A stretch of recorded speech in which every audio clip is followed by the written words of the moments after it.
Gente, boa noite. Hoje nosso encontro aqui é para falar de alquimia, certo? Alquimia ainda é... Eu fico impressionado porque é uma coisa tão antiga, né? Uma arte de cura tão antiga. Existe tanta informação a respeito da alquimia, mas são pouquíssimas pessoas que realmente conhecem a alquimia, o propósito dela, o objetivo, são poucas pessoas. Às vezes eu estou falando assim com pessoas que são professores, universitários, pessoas estudiosas, pessoas pesquisadoras, e elas não conhecem, elas perguntam a mim, mas o que é isso aí que tu faz? Eu digo, nossa, mas você não conhece nem um pouquinho, não sabe nem o que é né, a história que são aquelas histórias mais comuns da gente ouvir, do caça às bruxas, né? Do queimando o alquimista no meio da praça. Porque assim, quando a pessoa fala que não sabe o que é alquimia, então ela não conhece, por exemplo, Paracelsus, né? Se ela não conhece a alquimia, ela não sabe nem quem foi Paracelsus, né? E assim, Paracelsus foi o maior médico de todos os tempos, né? Na Europa, inclusive, em qualquer país europeu. Quando você diz assim, quem é o pai da medicina? Eles não sabem quem é o outro. Eles falam é Paracelsus. Eles falam que Paracelsus é que é o pai da medicina na Europa. Para eles é Paracelsus. Mas assim, eles conhecem Paracelsus, mas eles não conhecem a alquimia. Eu acho isso muito estranho. Porque se ele é considerado um médico alquimista, que é o pai da medicina e o médico de todos os tempos, né? Praticamente a química moderna foi criada por Paracelsus. E Paracelsus fez coisas assim que, na época, ninguém imaginava que um médico pudesse fazer.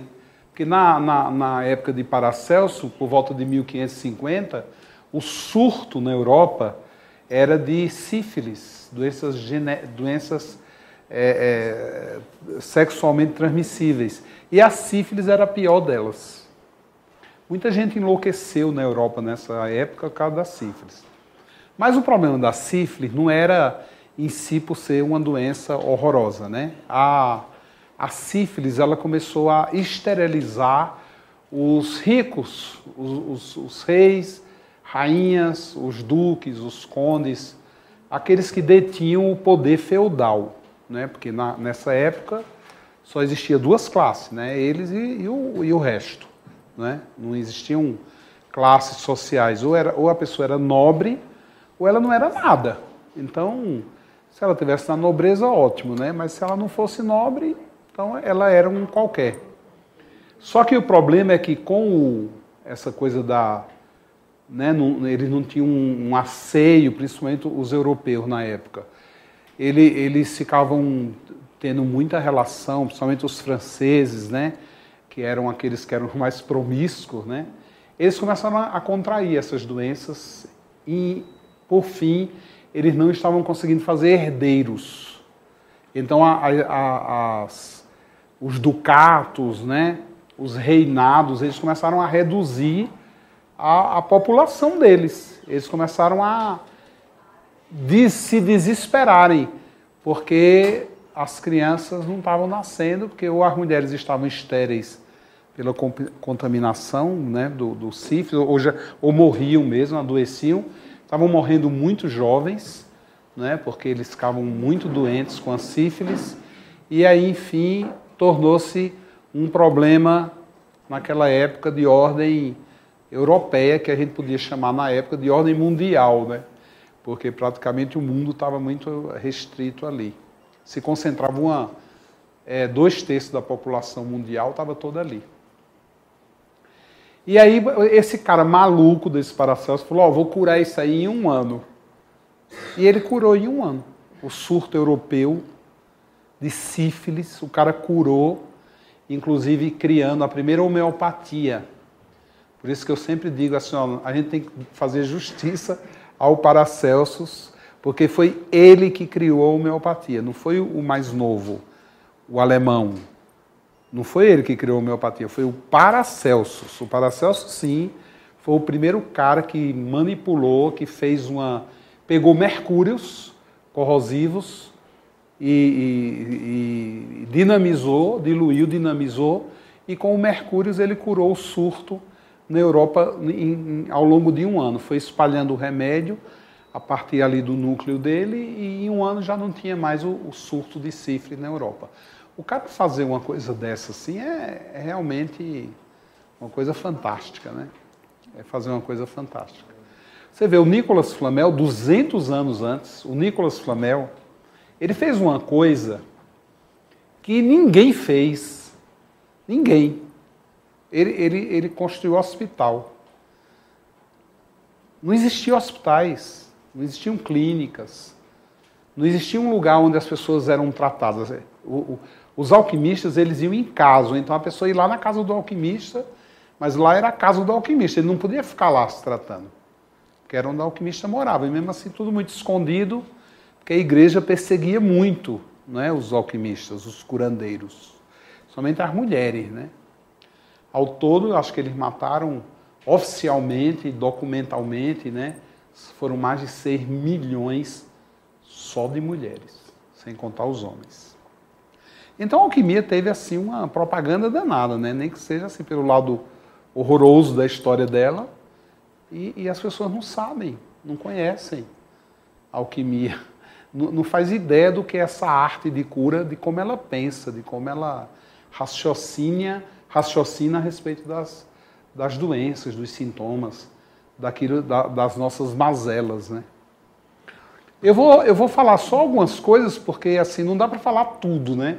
De como a alquimia, o que é que a alquimia acha de cura, né? Mas assim, num primeiro momento, a alquimia ela faz uma reflexão sobre o corpo físico.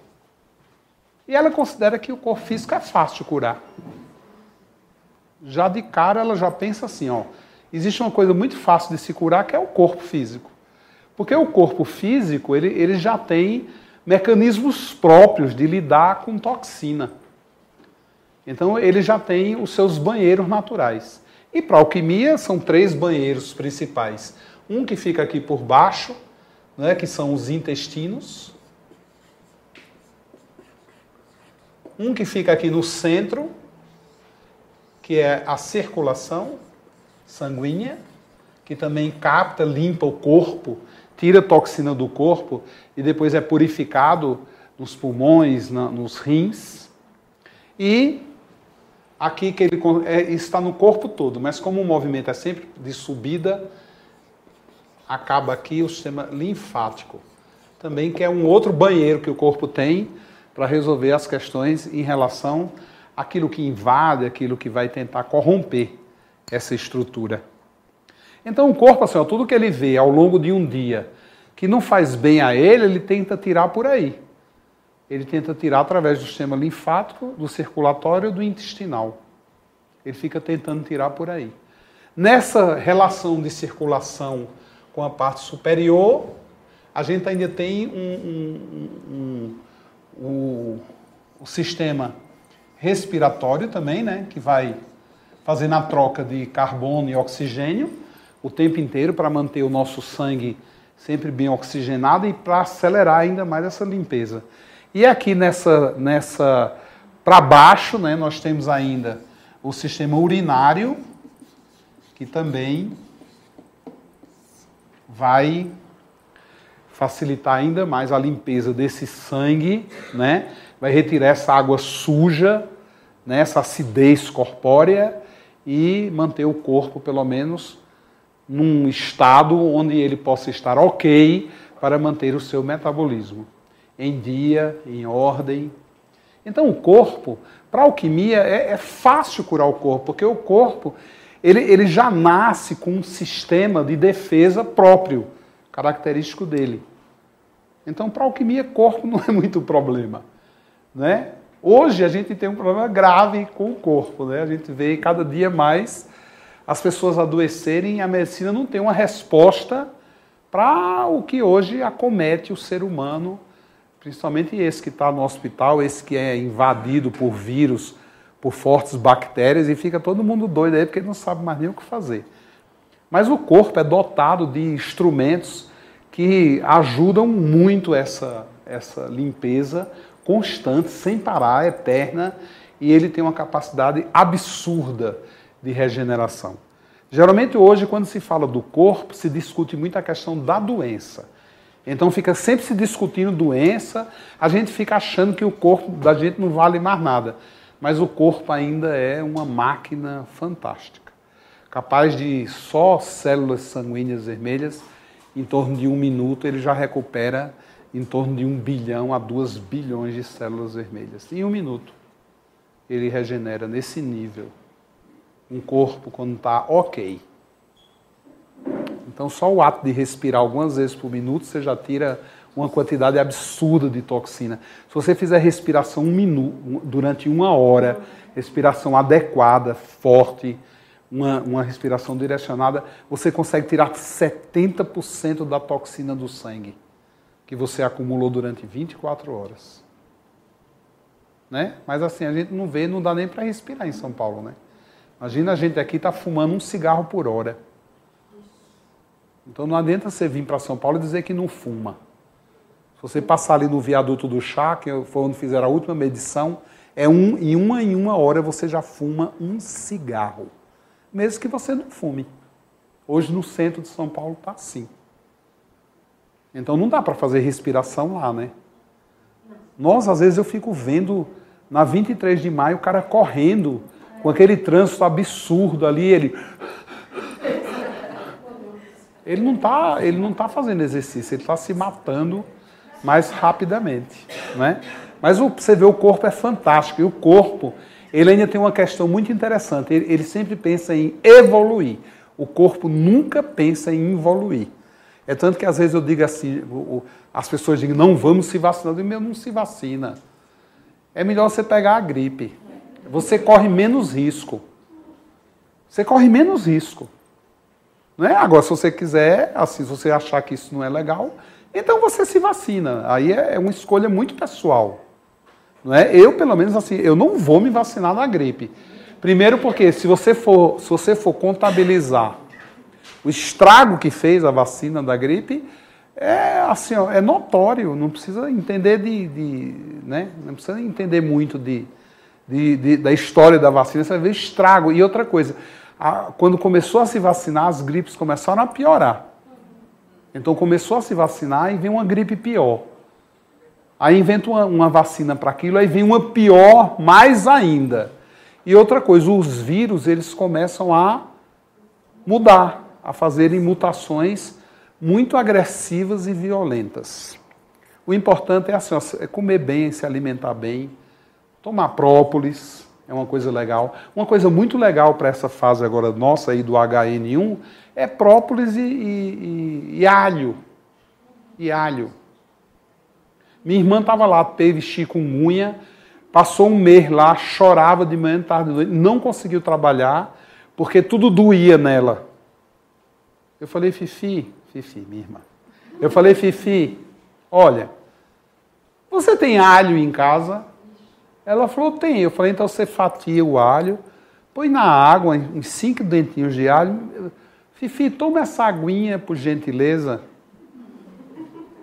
5 dias depois ela me ligou. Rapaz, isso é um milagre. Eu disse, por que é um milagre? Ela disse, porque desapareceu todas as dores do corpo. O marido dela, faz 3 anos, ele esteve aqui em São Paulo, muito gripado. Tinha úlcera, gastrite, era cheio de problema ele. Tomava um monte de remédio. Eu falei, tem um estudo científico aí que está dizendo que esse remédio que tu toma aí para úlcera dá demência, viu? Ave Maria, Joel, pelo amor de Deus. Será que é por isso que eu estou esquecendo a coisa? Depois eu descobri que a gente não pode dizer nada a ele, que ele fica impressionado. Aí a Fifi disse, pelo amor de Deus, eu não diz nada a esse menino não, porque ele já está aqui achando que ele esqueceu a chave, ele já está ficando demente por causa do remédio. E não quer mais tomar. Eu digo, ai que bom que ele não quer mais tomar. Vamos fazer assim, vamos tomar os florais e vamos tomar própolis para fazer uma cicatrização. Toma uma dose baixa, algumas gotinhas, com bastante água para fazer aquela propolina, com aquela coisa parecida um leite, e ele vai tomando, isso vai cicatrizar rapidamente. Fazem 3 anos essa história. Faz 3 anos que esse homem só toma própolis agora. Ele não toma mais nada, ele só toma própolis. Ele fala que o própolis é o remédio da vida dele. Ele nunca mais teve azia, gastrite, refluxo, má digestão, úlcera, nunca mais ele teve nada. Nunca mais. Ele falou, não sei o que é isso, mas que isso funciona, funciona. E uma coisa muito interessante nesse dado da história desse paciente é que minha irmã teve dengue, chikungunya e zika. O filho dela teve dengue e chikungunya. Os filhos dele, que moram a 300 metros da casa dele, do primeiro casamento, todos tiveram dengue. A rua inteira teve dengue, menos ele.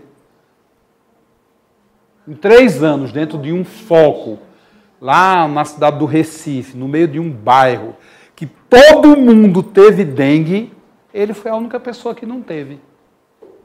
A única. Da rua foi ele que não teve. Ele não teve. Aí minha irmã, eu vou tomar o própolis. Ele falou, não, se você quiser, você liga para São Paulo e peça a bolinha. Mas o meu própolis, ninguém pega nele. E não deu o própolis a ela. Então você vê uma solução simples, por quê? Porque o própolis, vocês já viram uma árvore quando faz um corte e ela sangra, aquela resina? Aquilo é que se faz o própolis. A abelha faz própolis daquilo. Por que é que vem aquela resina? Porque ela é cicatrizante, ela é antisséptica.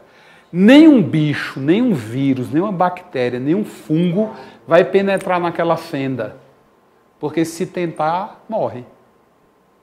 Então ela é altamente antisséptica, bacteriana, fungicida. E o própolis ele tem uma grande vantagem, ele limpa as vilosidades intestinais. Então ele mantém o seu intestino limpo. Não é? Porque muitas vezes o bolo fecal passa, mas a vilosidade está entupida, tem muitas fezes ali, ó. Ficam anos ali dentro, anos. Ficam 1 ano, 2 anos, 3 anos às vezes, o bolinho fecal ali. Aquilo ali é uma maravilha para a bicharada. Quanto mais velha, melhor. Então o própolis ele tem essa capacidade, porque ele é feito para isso. A inteligência do própolis é essa. Ele é fabricado por uma árvore para penetrar onde tem fenda, para que ele corrija ali uma cicatriz da árvore. Então ele é feito para isso, ele tem esse propósito na sua inteligência, na sua estrutura molecular, tem um propósito escrito ali. A alquimia acredita nisso, e isso é fato, quando se bebe e se toma. Então, tomem mais própolis. Tomem como prevenção. Acorda cedo, tudo limpinho, vazio, ó, não tomou café da manhã, faz a sua propolinha com aguinha e toma. À noite vai dormir, que os bichos tomam conta, porque eles não dormem, é você que vai dormir. Os bichos ficam tudo acordado dentro de você. E liga a boate, começa, né? Por isso que é comum de noite, o cara, principalmente os homens, são mais peidões que as mulheres, ficam super cheios de gases, porque é a hora da festa. Toma o própolis, você vai diminuir essa atividade parasitária. Depois eu deixo falar. Tudo bem? Então o corpo, a alquimia não se preocupa tanto, porque o corpo, ele tem mecanismos que, se esses mecanismos, eles, né, por algum momento, não funcionarem, não tem problema, porque começa a aparecer as doenças. Então, se você não viu antes, você vai ver agora. Pronto, então a doença é um segundo chamado. Não tem no teatro aquela primeira apito? Ninguém liga para o primeiro apito, mas quando dá o segundo, todo mundo já fica, onde é que é o meu lugar? Não é? E do terceiro apito, a coisa começa. Então esse é o segundo apito do corpo. Você fica doente. Aí você vai ter que olhar para aquilo. Não tem o que fazer. Não tem mais acordo. Com você antes tinha, agora não tem mais. Mas num primeiro momento, né, essas doenças elas vêm de maneira mais sintomática, mais leve, não é? Se você teimar em deixar que a coisa fique apitando, isso pode carregar um estado crônico e é um estado degenerativo. Mas mesmo assim o corpo ainda tem capacidade de fazer o que muitas vezes a ciência chama até de milagre. E acontecer curas assim de pessoas que estão com o pé na cova, literalmente. Pessoas que estão assim, Eu peguei um grupo de Fortaleza que está sendo estudado na área de oncologia. Hoje a gente já vai, inclusive, aumentar. Comecei com 15 pacientes. Agora nós vamos estar com 450 pacientes oncológicos. E esse estudo é coordenado por uma médica da Universidade Federal. E estamos na plataforma Brasil. É o único floral que está na plataforma oficial científica. Inclusive pode ser consultada pelo mundo inteiro essa plataforma, e nós estamos lá, né, no meio desses alopatas todos, dessas pesquisas alopáticas todas. O primeiro grupo que eu atendi, ela falou assim, olha, eu tenho muitos pacientes, agora vamos começar, como é um estudo científico, a universidade autorizou só 15, dos 450, só 15. E aí eu não sei, já eu estou perdida porque eu não sei que critério eu uso. Eu digo os que vão morrer em um mês. Quem vai morrer em um mês? Ela falou, e aí desse grupo de 450 eu tiro uns 15. Eu digo, pronto, vamos cuidar de quem vai morrer. Faz 3 anos não morreu nenhum, viu? Desses. De um mês não morreu nenhum. Então a gente vê um milagre. Porque isso, para ela, que é uma cientista, uma pesquisadora, considera um milagre, porque a gente tem pacientes que estavam em estado muito avançado da doença, não tinha como aquilo dar assim na cabeça, né, da ciência, mas o corpo, ele faz milagre, porque o corpo, ele tem uma potencialidade e uma capacidade de se regenerar muito maior do que a gente imagina. Né? E quando a gente consegue combater focos de autodestruição, né, de degeneração, você consegue chegar lá rapidamente, você tem um retorno. Né? É claro que esses 15 pacientes são hoje aqueles que requerem mais cuidado ainda, mas eles iam morrer em um mês. Né? Se morrerem agora, ganharam pelo menos 3 anos de vida e com excelente qualidade de vida, viu? Com excelente qualidade de vida. Como foi um grande sucesso o tratamento, hoje nós estendemos, fomos aumentando para 50, para 90, para 150, agora vamos assumir todos os pacientes, 450. Bom, então a doença, ela vai ser uma chave, né? Ela vai dizer assim, ó, vem e abre a porta e entenda melhor o que está acontecendo. Hoje, o que foi um grande problema que a ciência nos cria, é quando ela considera praticamente esse grupo aqui, de fatores, né, que a gente chama de doenças, praticamente todas as doenças hoje, elas são incuráveis. Todas. A má notícia é essa, né? Então, enxaqueca não cura. Sinusite também não. Rinite está no mesmo grupo. Então, você vê assim, diabetes também não. Hipertensão arterial também não. Então, desse grupo de doenças mais conhecidas, que atacam 90% da população, não tem cura. Elas são administráveis. E a administração se faz através de uma química muito potente, poderosa, que muitas vezes não é o que o corpo quer e o corpo gosta. Mas mesmo assim o corpo ainda é maravilhoso, porque ele se adequa, se adapta e sempre dá um jeito de eliminar a toxina. Sempre. Sempre. Agora, a questão que a alquimia mais se preocupa.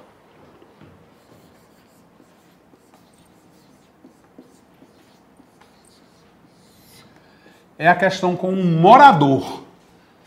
Quem é o morador do corpo? Quem é o cara que mora ali?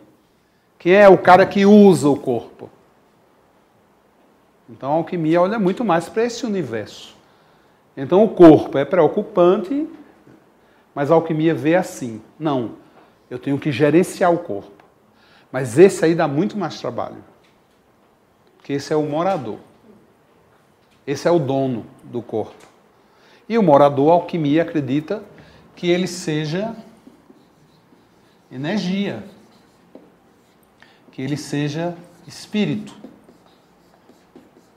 não é? Que ele tenha literalmente, né, uma alma. Quando a gente fala alma, é no sentido literal da palavra. Alma significa ânima. Então, aquilo que nos anima é aquilo que nos faz viver. Aquilo que nos desanima é aquilo que nos mata. Então, a alquimia acredita muito nesse conceito. Né? Então, quando diz assim, ó, você é animado para quê? Aí você começa a falar da sua animação. Eu sou animado para ir para a praia, eu sou animado para trabalhar, eu sou animado... Aí você, né? Eu sou animado com meus filhos, com minha família. Eu amo a minha mulher, eu amo meu pai, eu amo meu marido, eu amo minha vida. Uma pessoa animada vive super bem. E assim, é estudo cientificamente comprovado. Os que são muito animados têm menos doenças. E os mais desanimados têm muito mais doenças. Inclusive, assim, ó, vamos comemorar, né, 2020, que está próximo, aí só faltam 4 anos. A maior doença do planeta será a desanimação, mais conhecida como depressão. É que vai ser o top de linha, segundo a Organização Mundial de Saúde. Já estamos próximos, eles acreditam que 2020 a gente feche o ano como a doença mais avassaladora do planeta. Chama-se depressão. Que hoje praticamente 70% desses pacientes em depressão já são medicados. E os medicamentos são medicamentos muito fortes, são medicamentos psiquiátricos e remédios muito químicos que afetam, inclusive, a boa relação que esse morador tem que ter com essa animação. Porque são remédios que, em vez de animar, eles desanimam mais ainda. Então, estamos ainda no caminho errado para tratar a depressão. Então, vai ser a maior doença do planeta em 2020, segundo a Organização Mundial de Saúde. Quando a gente diz assim, ó, uma coisa que nos anima, é porque, ou uma coisa que nos desanima, é porque nós temos algum lugar para guardar a informação. Então nós temos uma memória. Essa memória, a alquimia, ela acredita, ela chama essa memória de alma. Ela acha que está em algum lugar da gente. Então, se a gente for avaliar os conceitos alquímicos a respeito da memória, né, então, por exemplo, quando você tem aqui, né, uma estrutura que se chama cérebro. Então, muita gente, durante muito tempo, se pensou que a memória estava no cérebro. Mas aí, de vez em quando, aparecia um cara, principalmente na Primeira Guerra Mundial, quando começou a aparecer gente com a metade da cabeça, né, até pessoas que perdiam 30% do cérebro, e não necessariamente eles perdiam 30% da memória. Então, a partir da Primeira Grande Guerra Mundial, né, os caras que começaram a estudar o cérebro humano falaram, ó, a memória não está no cérebro. Né, existe, inclusive, um menino que ele perdeu 70% da massa encefálica com um tiro de uma espingarda 12 dada pelo próprio pai. Ele está no livro do Guinness e ele não perdeu nada. E depois como ele era uma criança, o cérebro foi se reconstituindo. Ele recuperou uma boa parte deste cérebro e ele não perdeu nenhuma. Ele tinha 12 anos de idade e hoje ele é uma criança normal que anda, pula, grita, berra, aprende. Não teve absolutamente nenhum problema. Teve no começo e depois ele foi adquirindo de novo todos os seus movimentos e a sua memória continuou a mesma. Ele lembra de tudo que ele viveu até os 12 anos, quando ocorreu o acidente, que o pai confundiu ele com um ladrão em casa. Ele está no livro do recorde, do Guinness. Então, a memória não está no cérebro. Né? Muita gente achava que a memória estava no corpo. Então, quando vinha aquele cara na guerra que perdeu as pernas e ficava gritando lá porque ele sentia a unha encravada e não achava mais a unha porque ele não tinha pé, o cara dizia, mas como é que você pode ter a sensação da unha encravada se você não tem mais a perna? Então viram também que a aura, que a memória, esta alma não estava no corpo. Então existe uma teoria alquímica que diz que o cérebro, quando ele processa qualquer informação, ele transforma a informação em luz. Essa luz é absorvida, jogada na coluna vertebral, O que é que essa luz está dizendo? O que você está vendo, o que você está ouvindo, o que você está comendo, o que você está sentindo, o que você está tocando. Tudo aquilo que você vai aprendendo com os seus sentidos vira luz na cabeça. Isso é sinapse. As sinapses, todas elas caminham para o bulbo, aqui se apaga. Aí ninguém sabe para onde aquilo foi. A alquimia acredita que aquilo desce na coluna, se projeta através de cornetas que os antigos chamam de chakras ou de rodas e fica armazenado na sua periferia. Então, para a alquimia, a alma que nos cerca, essa periferia nossa, é o que guarda na forma de comprimentos de onda que não são visíveis a olho nu as nossas memórias. Aí vem uma questão.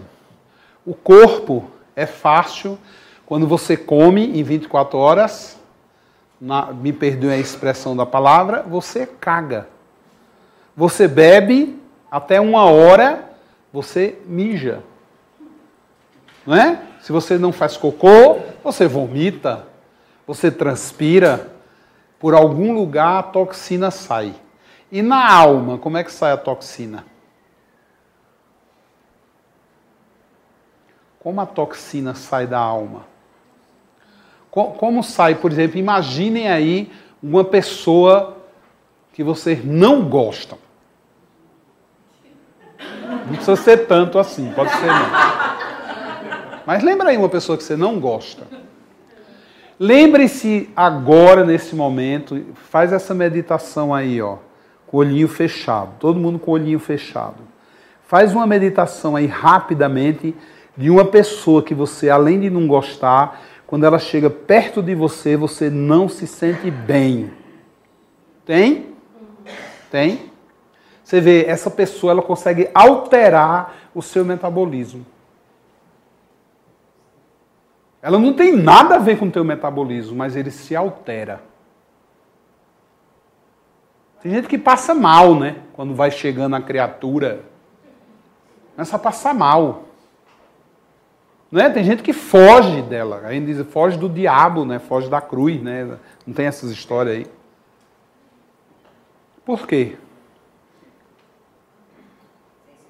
Porque esses mecanismos, eles foram alterados ao longo do tempo. E como é que se faz essas alterações?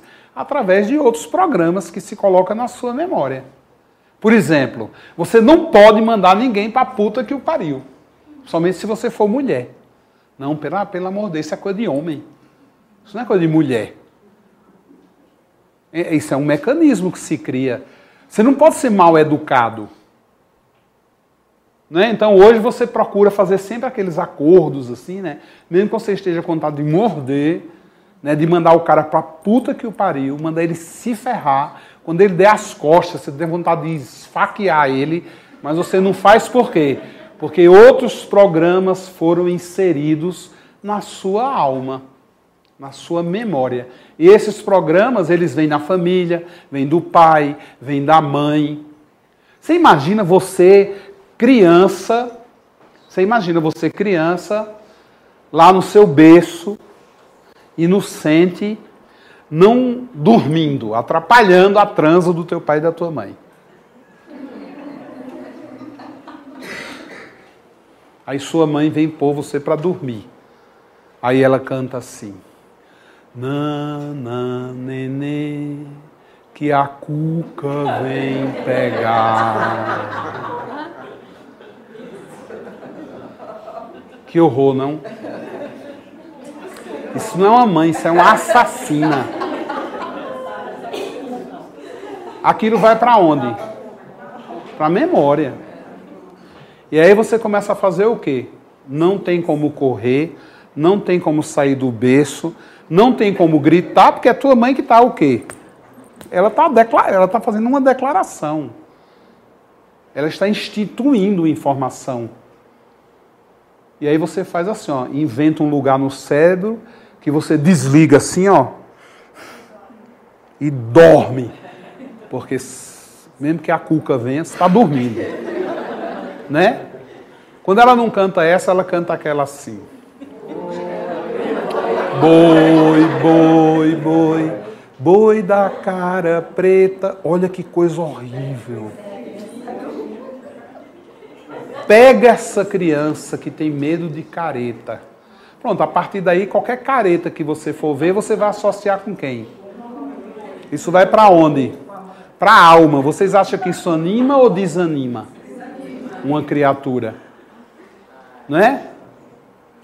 O outro que mata a gente afogado. A gente já dorme afogado.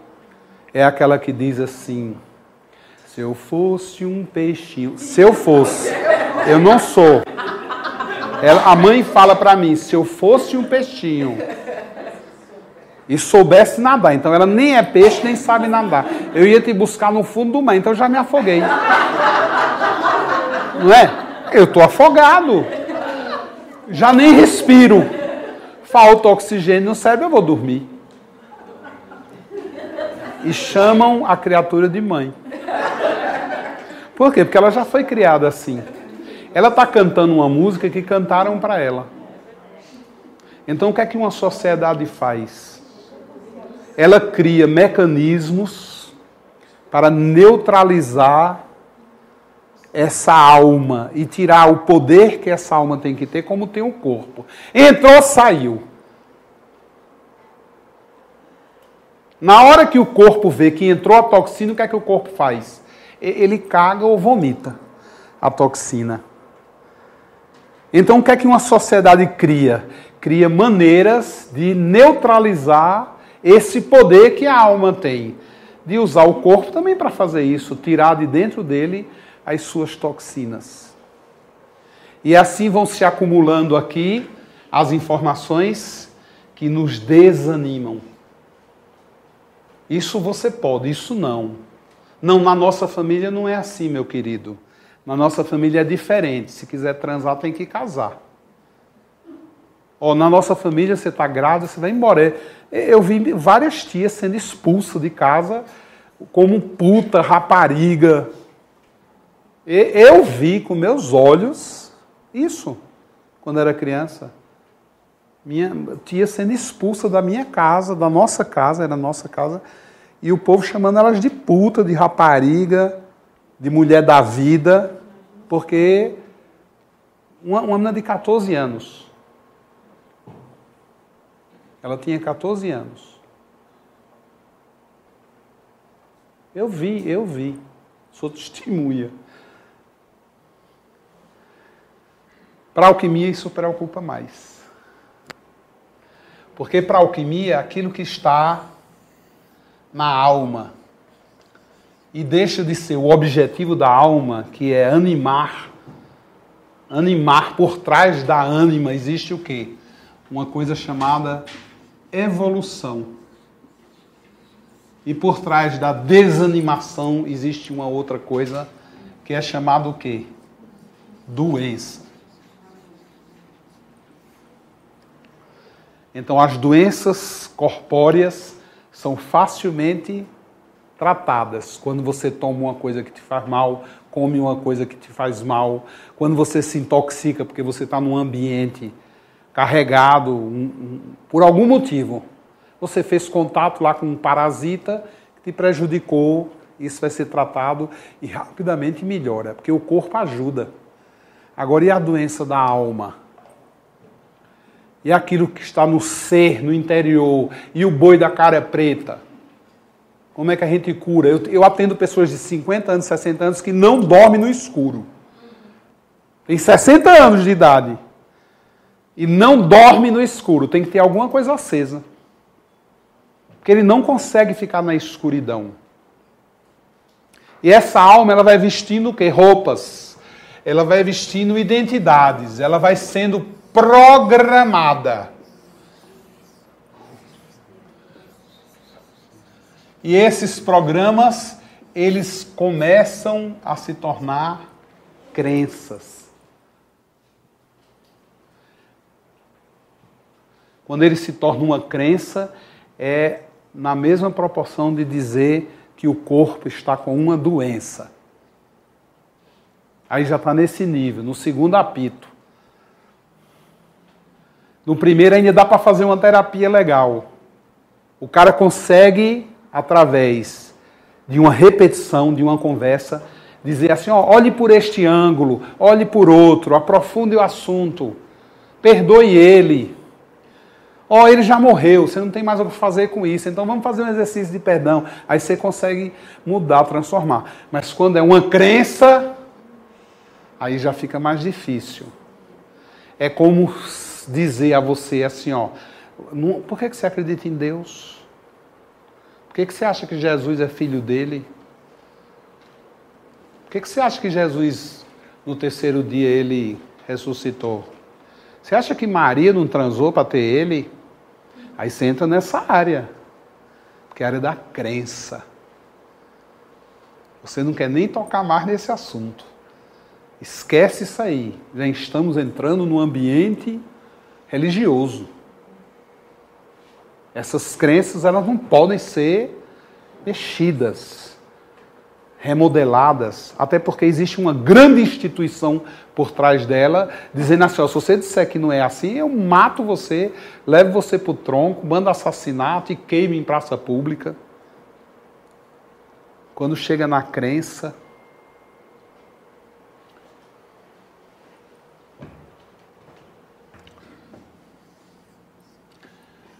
nem só de pão vive o homem, mas também do alimento que vem do seu espírito.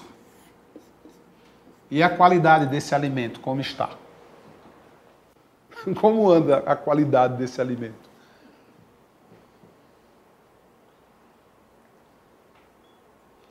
Eu cheguei no restaurante, tomei lá uma água, e eu só tinha 20 reais. Eu disse, quanto é a água? O cara disse, 3 reais. Aí eu dei os 20 reais. Ele estava tão suado assim, Eu falei, nossa, você está cansado. Ele disse, eu estou muito cansado. Porque hoje o meu rendeiro não veio, então eu estou dobrando o meu horário. Então eu estou aqui há 16 horas. Eu falei, fica com troco para você. Ele falou, não pode. Eu disse, por que não? Ele disse, porque é ordem.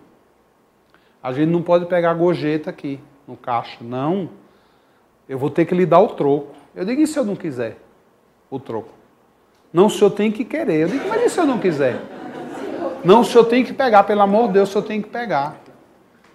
O senhor tem que pegar seu troco. Porque olha ali, ó. Aí o que é que tem? A câmera. Tem uma câmera, olha ali, ó. Ó. Aí está nessa situação. É nessa situação que a gente se encontra hoje.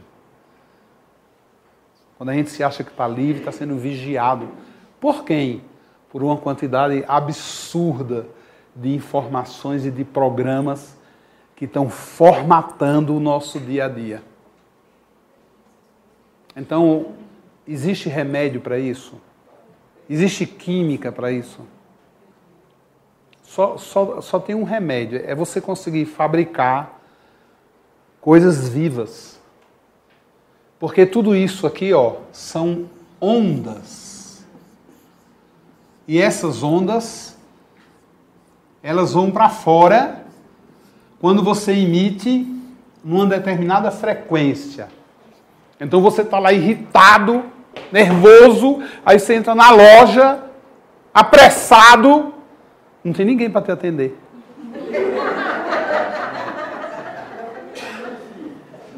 Não é? Aí você se irrita, fica nervoso, aí quem é que vem te atender? Uma pessoa exatamente igual a você. Aí você projeta a onda volta e você acha que o mal está lá fora. Qual é o remédio para isso? Qual é o remédio que pode influenciar esse movimento? A onda, numa outra frequência, ela pode ir para dentro. Então, vamos fazer um exercício de uma onda que vem de dentro. Vamos lá. Todo mundo aqui já comeu limão? Já chupou limão? Então, todo mundo com a mão assim. Todo mundo com a mão assim, por favor. Abra a mão.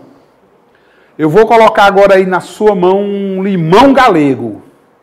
Sabe aquele limão verdinho, azedo? Agora com a outra mão parta o limão.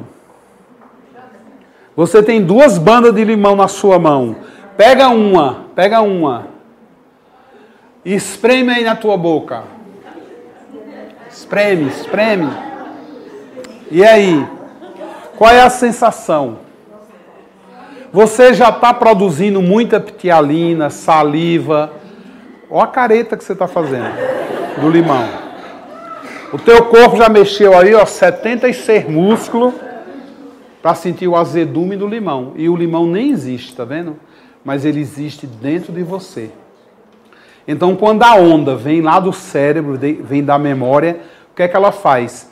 A onda vem e prepara o seu corpo, você está metabolizando a onda e ela está se tornando realidade. Ó, tem gente até agora fazendo careta. Tem gente até agora ainda com muita saliva na boca. Por quê? Porque o corpo está preparado para digerir o quê? Um limão. Então vocês imaginam as outras coisas. Vocês imaginam que nasce no núcleo celular. Porque isso nasceu no núcleo celular. De onde vem esse comando? Vem lá do seu cérebro celular. Por quê? Porque na hora que eu fui induzindo aqui na sua cabeça, o que foi acontecendo? 1 milhão de sinapses na cabeça de todo mundo aqui, ó. Essas sinapses, o que é que fizeram? Elas foram concentradas na hipófise e no hipotálamo. Na hora que elas foram concentradas ali, aí a hipófise e o hipotálamo conversam e diz assim, olha, temos que fazer uma tradução, porque tudo isso está em forma de onda. E para o corpo entender, tem que ser na forma química. Aí essa tradução é feita com um grupo de aminoácidos que está presente naquela região. Esses aminoácidos são combinados. Quando termina aquela fórmula, o que é que está escrito? Vou chupar limão. Aí direto do cérebro para o sangue. O sangue, as células, quando percebem o estímulo, abre um receptor. A química entra na célula. Vai até o DNA, agarra-se com os genes. Qual é o gene que ele se agarrou? O gene que tem a ver com o quê? Com a glândula salivar, o gene que tem a ver com a boca, o gene que tem a ver com a saliva, porque é isso que a gente vai usar. Aí na hora que a célula fabrica os comandos, aí você sente imediatamente na região que aquela fórmula visitou naquele cérebro que construiu o seu corpo. Porque não foi o nosso DNA que construiu o biotipo. Então ele entende muito bem de fisiologia. Ele entende muito bem. Então, quando o cara muito espertamente disse, nem só de pão vive o homem, mas também do alimento que vem do seu espírito. Ele estava falando exatamente disso. E qual é a qualidade deste alimento? O que vocês acham que vai acontecer com o seu corpo na hora que você se lembrar da criatura que não lhe faz bem? Qual vai ser o comando que sua célula vai dar na hora que você se lembrar do empiastro? Da pessoa que você odeia, da pessoa que você literalmente não quer bem, na pessoa que você não respeita, na pessoa que você não quer do seu lado. Das coisas que rolam, são coisas que você não gosta. O que vocês acham que a célula vai fabricar? Ainda tem um mundo irreal. Ainda existe a irrealidade que a gente vive também. Você viu aquela mulher loira que estava do teu lado na palestra? Tu vês? Nossa, chega a sentir um arrepio. Sabe aquela coisa? Afetadíssima eu fiquei. Eu estou dando uma informação a ela. Ela nem conhece a mulher. Ela nunca nem conviveu. Ela nunca viu. E se ela acreditar em mim? Mesmo que isso seja uma realidade para mim, não necessariamente seja para ela. Ainda tem esse veneno que fica no ouvido, emprenhando a gente. Ainda tem esse. Ah, não confia naquele cara não. Não, pode ser até que ele tenha me enganado, mas ele não enganou você. Aí você já está julgando o cara só porque você ouviu informação a respeito dele. Pode ser até que ele seja aquilo, então tenha cuidado, mas também não julgue. Por quê? Porque o que tua célula vai fazer com informação que não tem alma? Com uma informação que você não viveu ela. E isso assim, ó, é horrível hoje no seio familiar.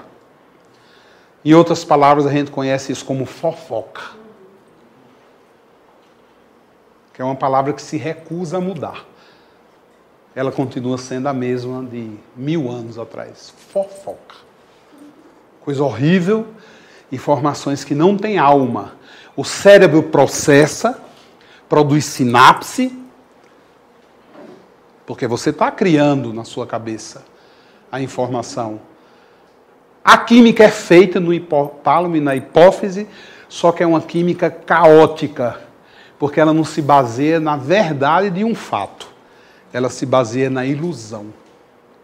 A célula cria receptor para isso, porque não tem o que fazer. Essa coisa não pode ficar boiando no sangue, recebe a informação e manda para qualquer lugar.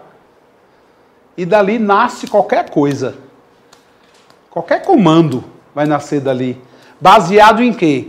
Numa lei que se chama o caos. O caos químico. O caos da substância.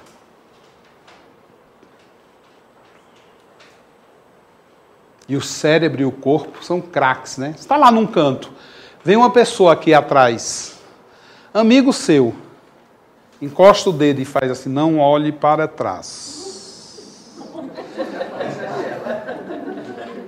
Pronto. Isto é um assalto. É uma brincadeira que eu estou fazendo. Mas e o corpo dela? Pode ir lá no coração dela, que já está a 160, 180. Ela já se desestruturou totalmente, com informação inverídica.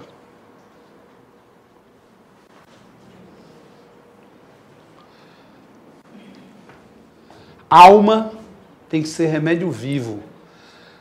Então a alquimia, muito sabiamente, criou uma coisa chamada floral. Que não é uma invenção moderna, é uma invenção antiga. Só na China existem mais de 3.000 inscritos a respeito de florais de uma pessoa só. Que inclusive o nome dele é um nome feio. É Ku. K.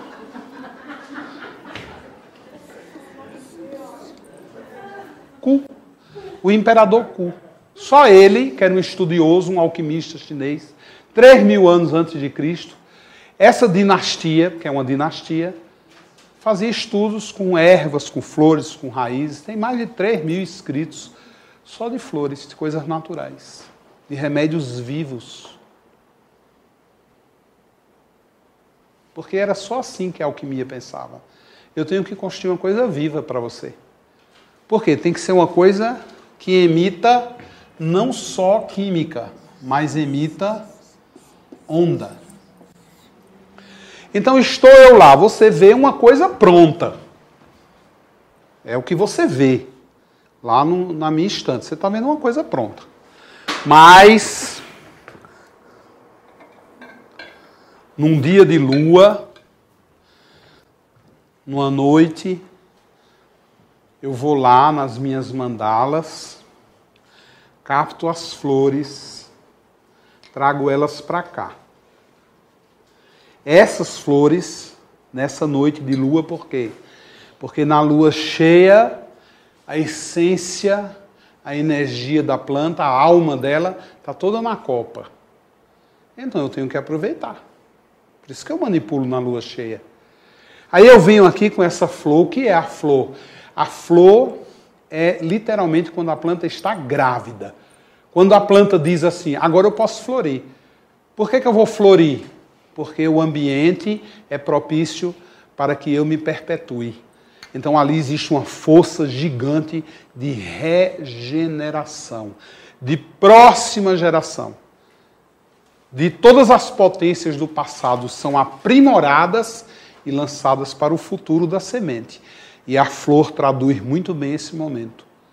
Então eu trago a flor para cá. Uso a primeira experiência alquímica, que é separar princípios que são voláteis dos sais, dos princípios que são oleosos. Então, para a alquimia, eu digo, eu vou separar as 3 substâncias da alquimia.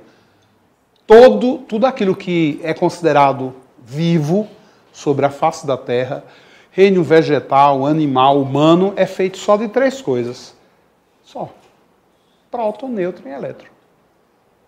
Só disso. Não existe outra coisa na gente. Não é isso, se traduz muito bem em grupos moleculares, são voláteis, oleosos e minerais que mantêm esses princípios que são antagônicos na mesma molécula. O que é que eu faço aqui? Eu separei. No líquido, quem estão? Os voláteis e os oleosos.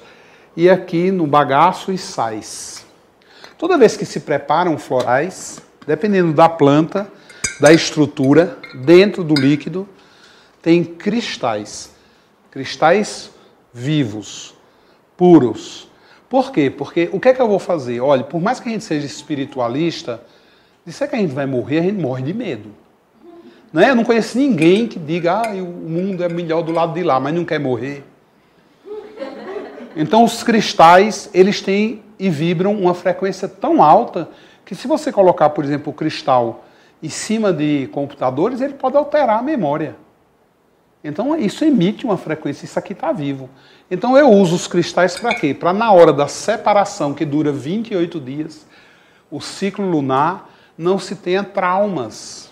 Se faça isso acompanhando-se um movimento eletromagnético, uma frequência alta que os cristais emitem, para que a planta ela não perceba que ela está se separando.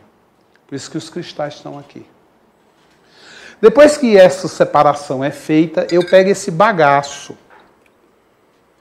Eu retiro esse bagaço e guardo as outras 2 substâncias com o cristal dentro. São guardadas. E este bagaço, ele vai ser aprimorado em alta temperatura. A alquimia chama isso de fênix. Então, isso aqui já é o bagaço de um grupo de flores que foram queimados e transformados nesse sal, ó. Tá vendo? Que ele não pousa. Está vendo que ele fica no ar? Ó? Porque isso é o aliastrum. É o sal mais puro que existe para a alquimia. Ele fica assim, ó, voando. Ele não pousa, porque ele é mais leve que o ar. Esse sal ele é totalmente diluível. Totalmente. Então o que é que eu faço? Eu tirei a toxina da planta, eu tirei a sujeira da planta, e aí o que é que eu vou fazer? Eu vou devolver agora ao líquido. E vou fazer o volátil e o oleoso se organizarem em torno do seu purificado sal. Isso a gente chama de fênix, porque eu vou fazer a planta renascer da sua própria cinza. E aí eu faço o quê? O que é que eu crio aqui? A molécula de novo original, só que sem toxina. Tudo bem? Uma planta, quando ela é jogada no terreno, você pega a semente, a flor, que seca e vira as sementes, e traz a semente. Se você pegar a semente, o que é que tem dentro dela? Uma árvore escrita lá, um ipê, um jacarandá. Está lá inerte, aí você vai dar movimento a isso. Aí você vai plantar isso na terra. E depois jogar água. Aí o que é que ela faz? Ela enche, estoura e entra num movimento de água e terra, que é criar suas raízes. Aí o que é que ela faz agora? Vai lá para fora, procurando o ar e o fogo. Terra e água, elementos que se precipitam. Ar e fogo, elementos que se exaltam. O yin e o yang, o em cima e o embaixo, o superior, o inferior. Quando essas coisas se integram, você vê a planta se esticando para cima, se esticando para baixo e começando a fazer a sua copa. Encerra-se com fogo, porque é quando ela consegue absorver a luz e transformar em energia, em comida, em alimento. Esse primeiro movimento da planta, a gente chama o movimento vertical de evolução dela.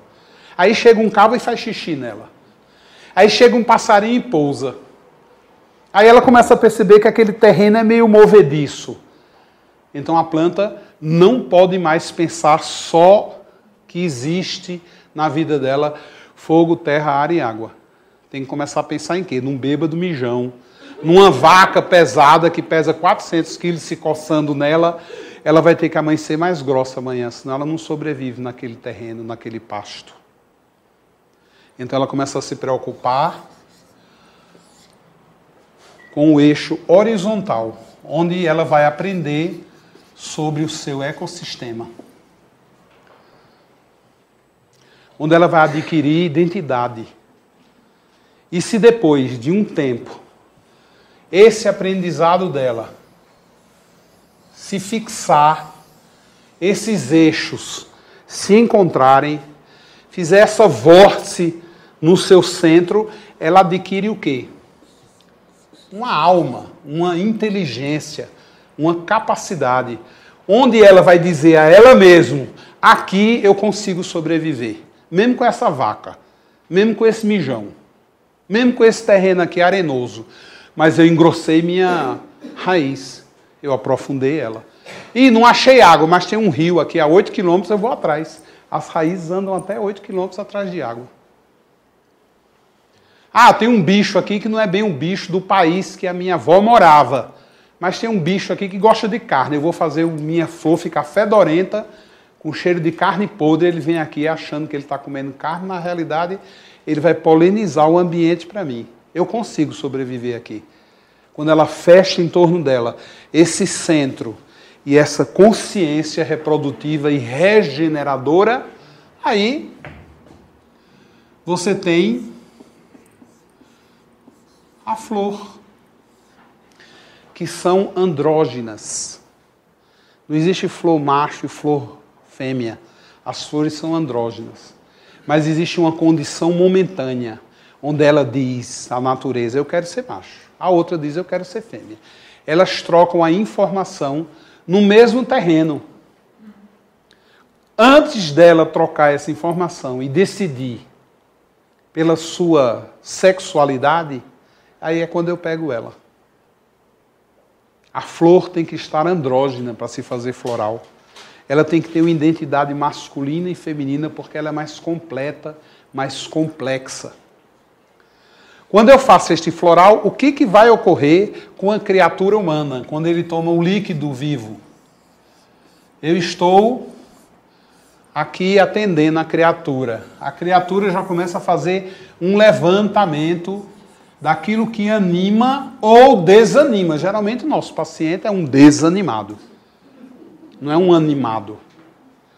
A única coisa geralmente que ele está animado é a tomar o floral. E olhe lá, não são todos. Ainda tem um percentual que ainda fica resistente àquilo. Mas assim, ó, a maioria deles está animado para tomar o floral, porque ele já tomou tudo e nada resolveu. Por quê? Porque doença de alma não se cura com remédio. Doença do corpo se cura. Se você está lá, passou um dia cansativo, nossa, foi horrível, está lá com dor de cabeça, toma a Neosaldina que passa. Mas se esta dor de cabeça vier de um dado, de uma informação, de um estresse, de um trauma, Neosaldina te envenena. Não passa a dor de cabeça, porque aquilo não é corpóreo, é da sua alma que está a doença.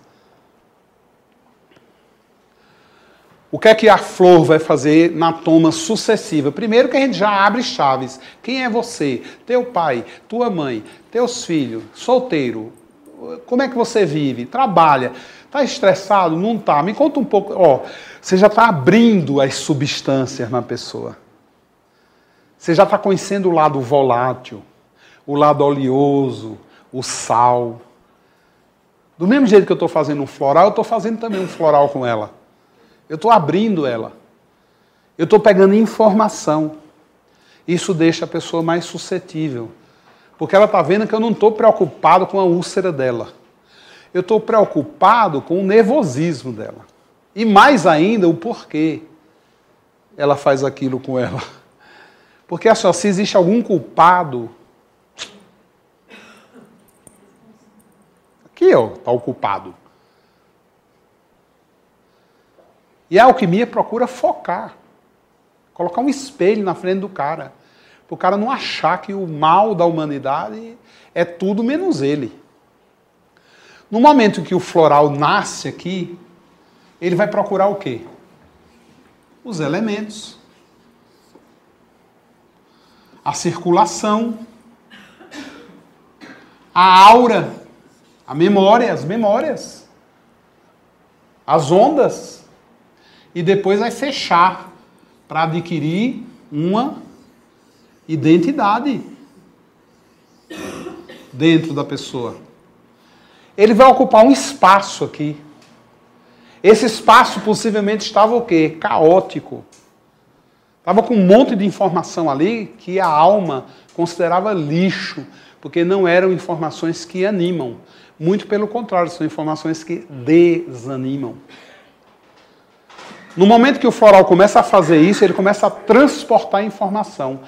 Quando ele vai entrar nesse espaço, se esse espaço estiver imundo, a sujeira tem que sair por algum lugar.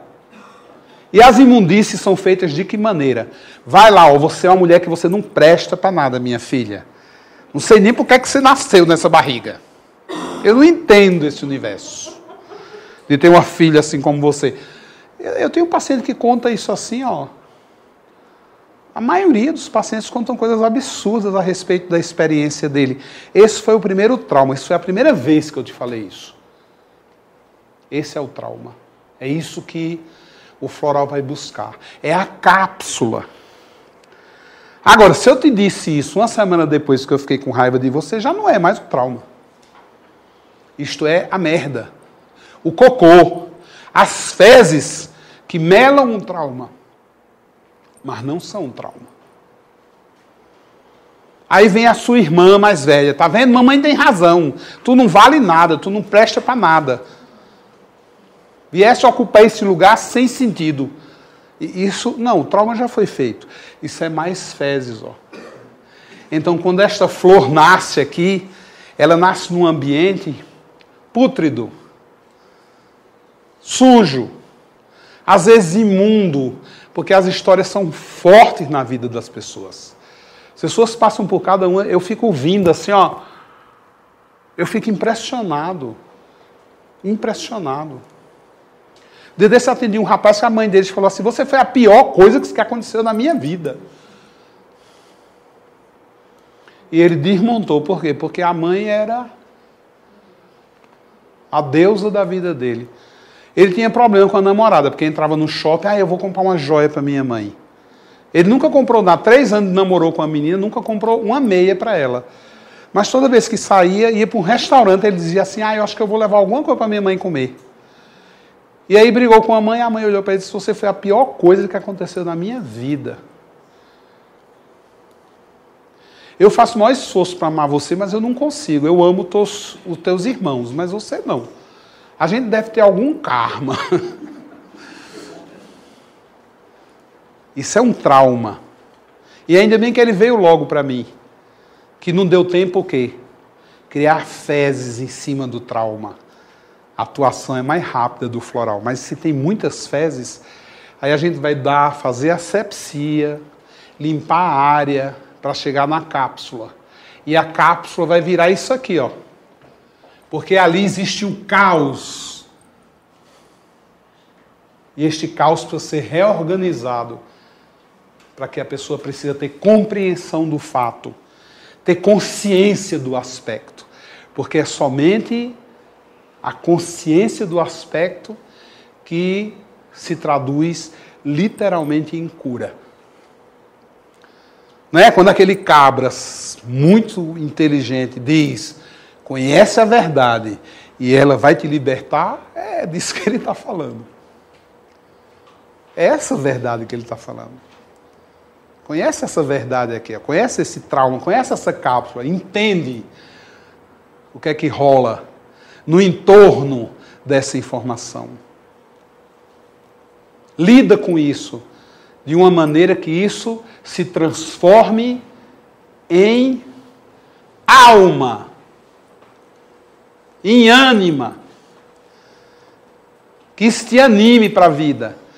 Não bote você dentro de um buraco sem fundo, que depois você vai ter que correr atrás de um psiquiatra, de um psicólogo, de um terapeuta floral. Então, assim, pela experiência que eu tenho de mais de 20 anos que eu faço esse trabalho, e com muito amor, com muito carinho, com muita dedicação, eu não consigo encontrar coisas melhores para o nosso dia a dia, principalmente hoje, né, com tanto de informação que a gente tem, é bombardeado o tempo inteiro com esses programas que os caras querem incutir o tempo inteiro em você, que muitas vezes a gente vai incutindo nos nossos filhos essas ideias, essas crenças, e destruindo a essência do que realmente nós somos. Hoje eu considero assim, que nós somos destruídos desde o primeiro canto de Niná, né? Quando uma pessoa que também foi destruída pela informação, pelo programa, né, diz assim, dorme, porque senão o bicho vem te pegar. Então durma. Quando as informações elas começam a querer sair, aí elas começam a provocar graves distúrbios. Então, vamos correr atrás do prejuízo. Floral nunca é demais. Comecem fazendo uma bela asepsia. Procure um bom terapeuta, alguém que te oriente, para que você possa fazer, de maneira sábia, consciente, essa transformação. Porque o que cura é a alma de uma planta, não é a sua química. A química nos ajuda, ancora, lava os órgãos, desintoxica, gerencia o corpo. Mas é isto aqui, que nós temos que correr atrás, essas ondas, sabe? Isso que foi incutido, essas crenças que viraram assim, verdadeiros jardins dentro da gente, só que são flores fedorentas e feias, que só nos ajudam a ter doenças, alterar o nosso metabolismo, para que a gente, depois de 50 anos, que é quando a gente tem que comemorar a vida, não é? Porque a gente já construiu um monte de coisa, agora é a hora de comemorar e viver a vida de maneira melhor, porque eu considero que nós não estamos ficando velho e nos destruindo, nós estamos ficando velho e estamos nos construindo. E cada dia tem que ser melhor do que o dia anterior. Mesmo que a gente vá ficar mais limitado. Mas aqui não. Aqui não está a limitação. Eu via aquele maluco daquele comunista, que eu era fã dele, sou ainda, o Oscar Niemeyer. Ele no prédio dele, todo mundo ajudando ele a descer com 101 anos. Lá, ele ainda queria descer de escada. O pessoal dizia, não, o senhor tem que descer de elevador. O senhor está muito velho. Dizia, que velho o quê? Eu vou pegar meu carro. E ele entrava no carro. E para desespero de todos os moradores da região, ele saía andando com 101 anos, um Fusca. Dirigindo um Fusca. É claro que depois de alguns dias não deixaram, mas ele saiu com o carro porque ele conseguiu arranhar todos os carros do bairro inteiro, né? Mas ele ia para o trabalho. Ia dirigindo o carro dele com 101 anos. Ele se recusava e ele dizia, quem está doente é meu corpo, é que não está legal. Porque meu corpo tem mais de 100 anos, mas aqui, eu estou ótimo. E ainda soltou uma frase antes de morrer que disse assim, se eu só tem uma frustração na minha vida, eu não projetei Brasília com o desenho de um camburão. Eu podia ter projetado Brasília com o desenho do camburão e não de um avião. Foi não sei por que ele falou isso. Mas foi uma das últimas frases dele, do Niemeyer. Achei interessante. Tudo bem? Então é isso aqui, ó. Uma das áreas que a alquimia estuda e se dedica é a produção de florais.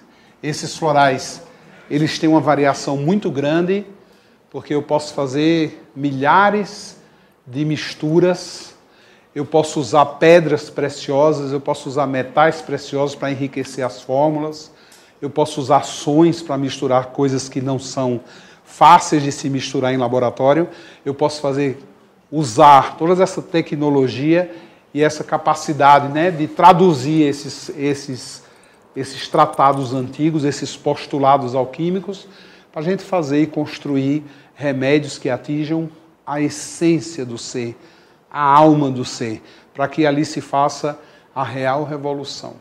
E a gente não fica esperando aqui o tempo inteiro que o mundo mude lá fora. O mundo não vai mudar. Não vai. É a gente que tem que mudar. A responsabilidade é exclusivamente nossa.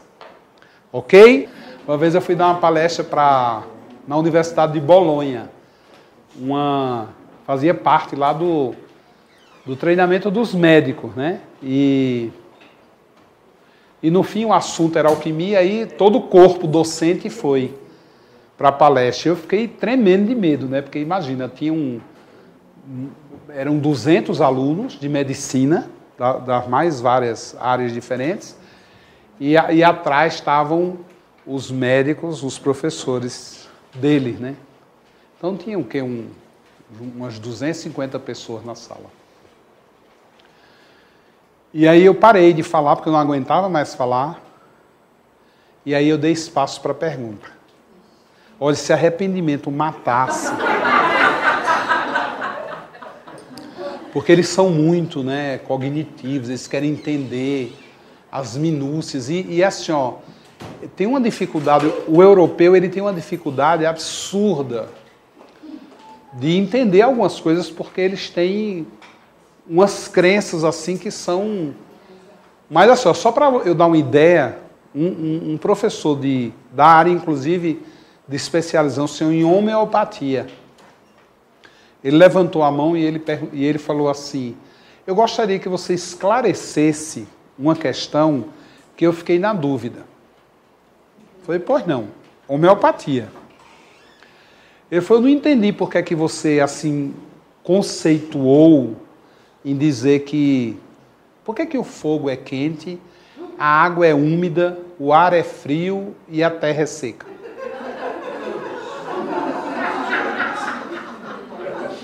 Então tinha que lidar com esse tipo de questionamento. Esse foi o mais fácil. Nossa, é incrível, né? Porque você vai num ambiente europeu, você acha assim que, né?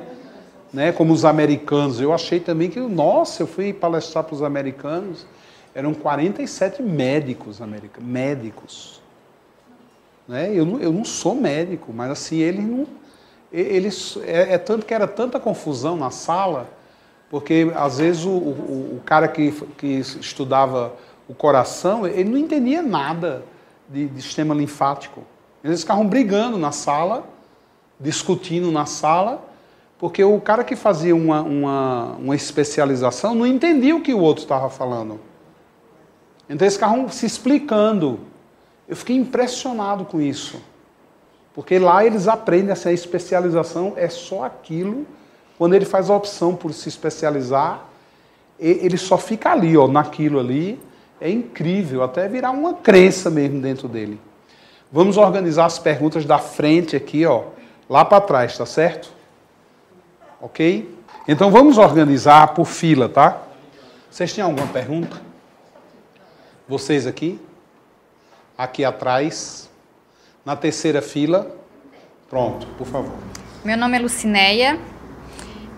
Por gentileza, eu gostaria de saber qual é a posologia para a gente poder tomar o própolis. De manhã, quantas gotas, e à noite, quantas gotas? Ei, adoro! É uma coisa que eu amo, é quando meu aluno pergunta quantas gotas.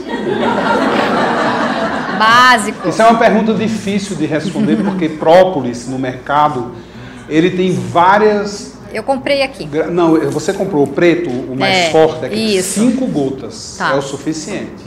5 gotas de manhã, 5 gotas à noite. À noite. É o suficiente como preventivo. É num copo d'água, de 200 ml. Em água. Tá. Quando você joga o própolis na água, ele faz a propolina. Fica então, leitoso. Quanto mais propolina, melhor. Ok, obrigada. Tá? Ok? Alguém mais quer perguntar? Próxima fila, por não. Não, você falou das flores, né? Eu queria saber, as formas influem? Se a forma influi? Isso. A forma da aura influi. Da flor, não. Da aura da flor influi, mas não a forma, não necessariamente. É tanto que existem flores que imitam, por exemplo, órgãos genitais. E elas não têm absolutamente nada a ver com a função genital, ou com a função sexual, ou com a ideia da sexualidade, ou com essa ideia, né? Não tem. Muito pelo contrário.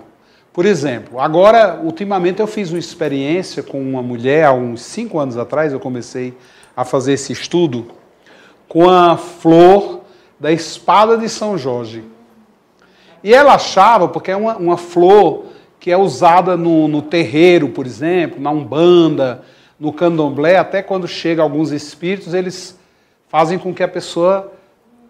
Eles parece que retira a energia do espírito, ela fica enfraquecida, porque o cara coloca a espada de São Jorge sobre o médium. Então ela achava que a espada de São Jorge, assim como a arruda, por exemplo, como o guiné, como a caatinga de mulata, eram flores de poder nesse sentido de pegar uma coisa ruim ali, neutralizar. E aí ela dizia, Joel, quando tiver a flor da espada de São Jorge, todo ano eu faço uma festa aqui em casa, porque todas as espadas de São Jorge florem no dia do meu aniversário. E inclusive o sobrenome dela é Jorge, dessa mulher. Aí eu fui lá, no dia. Aí eu disse, só não posso tomar vinho, eu tenho que ficar bem para poder fazer a leitura. E eu fiz a leitura da aura da planta. E quando eu fiz a leitura e o estudo, na minha visão, eu falei, nossa, essa planta é incrivelmente espiritual. Ela falou, não, é inclusive usada no terreiro, no candomblé, em mãe menininha do cantoá, para dar surra nos espíritos, assim, quando vem Exu, né, tal. Aí eu falei, nossa, mas não é isso que eu enxergo nela. Eu vejo que ela tem uma capacidade, inclusive, de abrir a visão espiritual, a terceira visão, a vidência. E aí o que é que eu fiz? Eu fiz uma experiência. Eu peguei os meus alunos que estavam fazendo um curso comigo aqui, você foi uma delas, né? Você também. E eu falei, olha, eu vou dar para vocês a espada de São Jorge, para vocês tomarem o floral, mas eu não vou dizer para que serve. E assim, todos os alunos que chegaram para mim falaram, nossa, eu senti aqui. Nossa, eu tive muito sonho. Nossa, eu senti que abria a terceira visão. Esse foi um comentário geral deles. E eles não tinham essa informação. Então você vê a forma, né? A forma, a ideia, o conceito que existe, a história e até o uso da planta em si, sem estar florida, né? Às vezes induz um caminho que não é a realidade. Quando a planta, inclusive, quando uma planta, uma erva, ela dá a floreada dela, muitas coisas mudam nela. Então, não necessariamente a forma tem a ver com aonde ela atua, como ela atua. Eu já vi alguns estudos, inclusive, de algumas pessoas fazerem análise, né, que aquilo parece, sei lá, uma mulher dançando, aí serve para, né, tirar a deusa de dentro da pessoa, mas eu não vejo essa relação. Eu vou na aura primeiro, depois eu vou no resto. É tanto que quando eu fui ler, só complementando, para vocês entenderem melhor, quando eu fui ler a aura da planta, porque eu fazia aura de gente, e aí chegou a polícia, e me levaram no Camburão, fui lá para a delegacia da Granja Viana, que eu fui acusado de charlatão. Me levaram. Cheguei lá, o delegado começou a conversar comigo, e aí já foi me ameaçando. Ó, não estou te prendendo, mas estou te dando um aviso para você parar com essa história aqui na granja. É bom você fechar esse centro espírita, porque eu tinha um centro espírita na época. E ele foi assim, super ameaçador, sabe? E aí ele disse assim, como é seu nome, de onde você vem? Aí eu falei, meu nome é Joel Aleixo e eu vim da Paraíba. Ele falou, nossa, da Paraíba, que coincidência que eu sou paraibano também. E você é de que cidade? Eu disse que eu sou de Campina Grande. Ele falou, nossa, que coincidência, porque eu sou de Campina Grande também, o delegado. Mas você é de que família? Eu sou da família... Eu gosto de me chamar de Joel Aleixo, mas o meu nome é Joel Barbosa Aleixo. Aí ele arregalou o olho e disse, eu também sou Barbosa Aleixo. Você é filho de quem? Eu digo, eu sou filho de Pompeu e sou neto de seu Josué Barbosa, de Campina Grande, que era o cara, né? Meu avô era o cara. Aí ele falou, meu tio. E aí esse homem virou meu protetor. Mas na época, eu achei aquilo muito agressivo, né? Porque eu fazia um trabalho espiritual, uma coisa linda. Trabalhava com criança, com favelada. Era uma coisa bem assim, altruísta. E eu fiquei chateado com Deus, né? A gente se chateia com Deus também, né? E eu falei, meu irmão, eu estou aqui fazendo bem, você manda me prender? Coisa chata. Mas aí também eu aproveitei para me livrar daquele povo muito espiritualista, muito esotérico, entendeu? Porque aí eu coloquei um monte de enxada, falei, vamos limpar o mato. E aí não apareceu ninguém, né? Eu limpei 17 mil metros quadrados, sozinho, porque ninguém. Tinha 200 pessoas, toda quinta-feira tinham 200 pessoas. Quando eu disse, vamos limpar o mato, não foi ninguém. Então eu já me livrei desse povo. E aí eu não tinha o que fazer, eu desenhava as plantas. Só que quando eu comecei a desenhar, ali tem alguns ali na parede, não sei se vocês viram, eu tenho um tarô aí que são um desenho das 99 plantas que eu escolhi fazer alquimia com essas plantas. Eu comecei a ver movimento e como eu fazia leitura de aura de pessoas, eu comecei a dizer assim, nossa, essa planta é tão vermelha, uma pessoa que não tem vermelho, a gente pode dar. E aí, para fazer esse estudo que eu fiz na época eu era casado com uma mulher chamada Magali, tinha um grande amigo chamado Antenor, que veio a falecer depois, em 97. E eu falava assim, para eu não ser influenciado pela forma, vocês entram por uma porta, a gente coloca um biombo aqui no meio, e eu faço o desenho sem ter contato visual. Então essas pinturas todas eu fiz na realidade no escuro.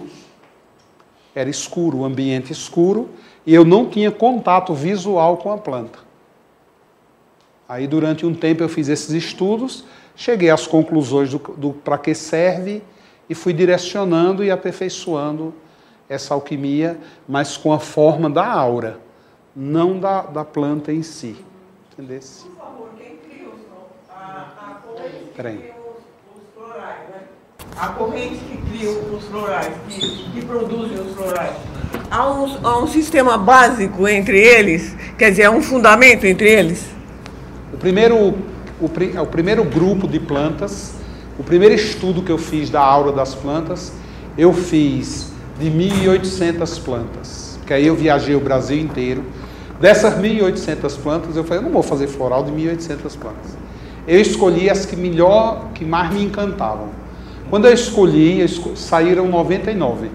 Aí esse grupo eu coloquei na sala, todas elas, eu coloquei, espalhei no chão da sala, e eu percebi que algumas plantas tinham tons mais amarelos, vermelhos, laranjas. Aí eu separei. Depois umas plantas que eram mais azuis, violetas, índigos, eu separei. E aí eu vi que tinham 7 muito diferentes. Essas 7 eu já escolhi. As outras eu percebi que eram as mais azuladas, arroxeadas, que davam sempre uma ênfase a cores mais frias. Eu reparei que eram plantas de jardim, de árvore, ipê, jacarandá, azaleia. E as plantas mais quentes, mais poderosas, mais contraídas, eu reparei que eram ervas. Então eu criei um sistema que tem 3 níveis. As flores de ervas são flores do primeiro nível, comprimentos de onda mais denso, mais pesado, que são direcionados para o corpo e para as emoções, os instintos e a energia vital. Um segundo grupo, que é mais de jardins, de árvores, São flores que trabalham muito mais o mental, o comportamento. E um terceiro grupo, que são apenas 7, são flores que trabalham esses níveis físico e mental e emocional, mas também trabalham e influenciam o coletivo. Então esses grupos eu separei em 3. E esses 3 depois eu fui aperfeiçoando alquimicamente para dar outros kits, outros sistemas, criei outros sistemas. Certo. E você vê semelhança e diferença entre florais e a homeopatia? Vejo. Por exemplo, floral eu enterro com 28 dias curtindo. Essa é uma tintura mãe da flor. Essa tintura mãe não é diluída. Ela não é diluída nem dinamizada. Agora, existem florais que eu faço, que eu uso uma técnica de dinamização e diluição paracelsiana. Não é hahnemanniana, é paracelsiana. Porque aí ele dilui e ele se limita a fazer só o que ele chamava de DP1, diluição paracelsiana 1, que são 1.200 vezes e 12 diluições. E dinamização em 1.200. Aí ele faz só 3, DP1, DP2 e DP3.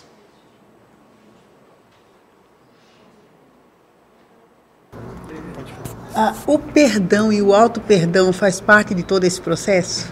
Eu acho que isso é fundamental, né? Se você entender bem o que é que significa essa palavra perdão, né? Essa coisa do batismo, essa coisa de se lavar, né? De se mergulhar nas águas e sair outra pessoa e renascer, fazer renascimento. Eu acho que é fundamental dentro do trabalho floral. Isso faz parte do trabalho, né?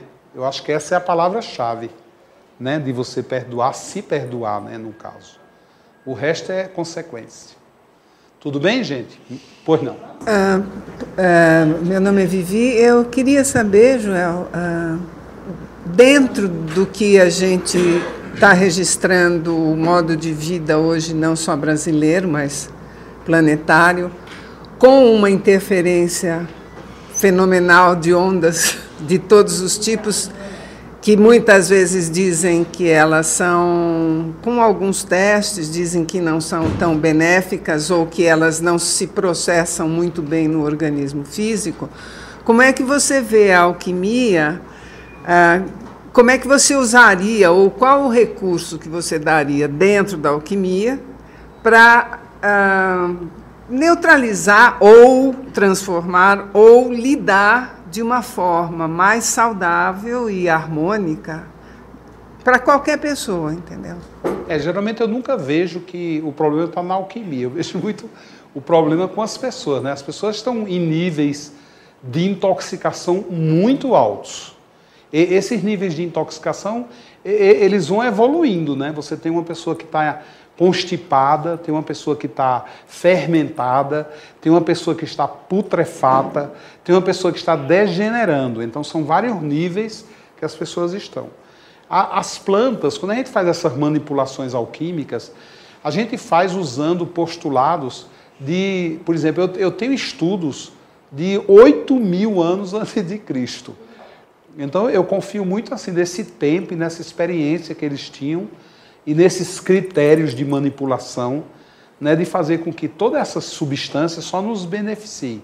Agora, o problema é que as pessoas hoje, a maioria delas tem um nível altíssimo de intoxicação.